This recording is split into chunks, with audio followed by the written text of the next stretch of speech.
السلام عليكم ورحمة الله وبركاته. أسعد الله مساكم جميعا. نبدأ بالصلاة على النبي، اللهم صل وسلم عليه وعلى آله وصحبه أجمعين. قصتنا اليوم بعيدة لأني ذكرتها سابقا وما ذكرت أسماء أصحابها لأني ماني متأكد منهم. وجاني وراسلني واحد قال له علي بن عبد الله بن عمير آل عمير الشهراني، قال القصة لجدتي وصحيحة. القصة للشيخ فايز بن مبارك العطيان الأكلبي، شيخ شمل قبائل أكلب.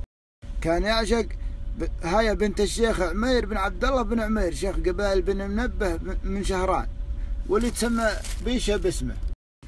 والشيخ فايز عشقها وما ينلام، بنت شيخ ومزيونة وشاعرة. على طول ما صدق خبر راح تقدم لها.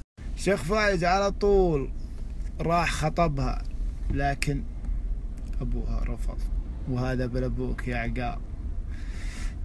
واللي زاد الطين بلة على طول عقبها خطب الشيخ بديع بن محمد الفويه شيخ بني واهب من شهران، وعطوه.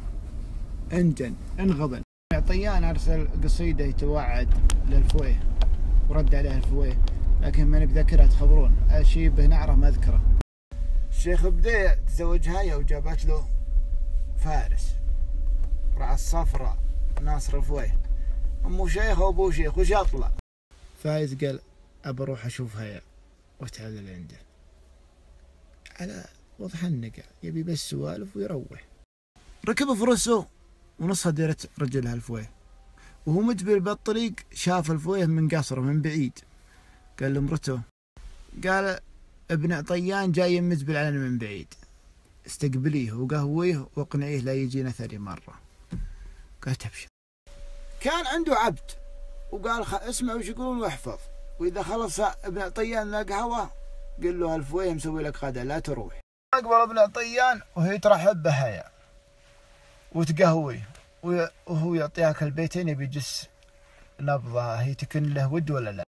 يا صاحبي اعطني من الود ريشه، اعطيت يصخابها راعي المال، من شيء لا يشبع وله بعيشه، لكن مثلي ينفعه لو بعض حال.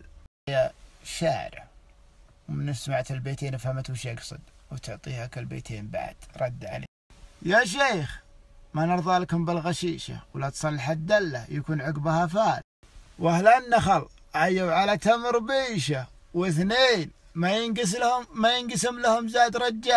سمع الابيات وهو يستاذن يبي يطلع العبد بوجهه، قال الفويه مسوي لك غدا وجاهز. ابن عطيان قاعد يسمع الكلام، وجاء الفويه وكان عازم من اثنين من شيوخ شهران عشان يشهدون على كلامه. مأنز اخو فايز لحق فايز خايف انه يذبح عند الفويه، يبي تطمن عليه، يم جاء قبل ولا هذاك مغديه، ويرحب بالفويه ويقهويه ويتغدون. يوم تغدى وقال الفويه يا ابن عطيان احنا كرمناك وانت تستاهل كرامه، وانا عارف وش حداك يمنا. العلم لفاك من الابيات اللي سمعتها من معشوقتك، واليوم نبيك تصدر ولا عاد تطب لنا ديره نحله، لا عاد تطب لنا ديره لا ضيف ولا طرق. قال الشيخ فايز والله ما عاد اجيكم خلاص ابد، انتهت.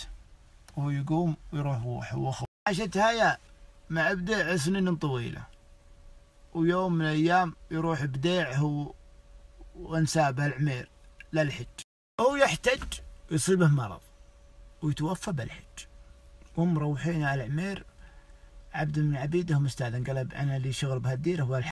عبد يروح يبشر ابن عطيان، قال ابشرك الفويه مات، قال لا تفرح بموت احد ولا تبشرني به، وهو يعطيه ريالين فرنسي.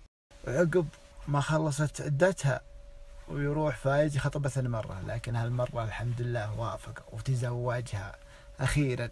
انتهت قصتنا ونختمها بالصلاة على النبي، اللهم صل وسلم عليه وعلى آله وصحبه أجمعين. اللهم نستغفرك واتوب إليك إني كنت من الظالمين. القصة راح أنزلها بقناتي باليوتيوب، اسم القناة فرحان الخمشي، لا تنسى الاشتراك بالقناة واللايك، سنابي راح أحطه هنا. استودعتكم الله.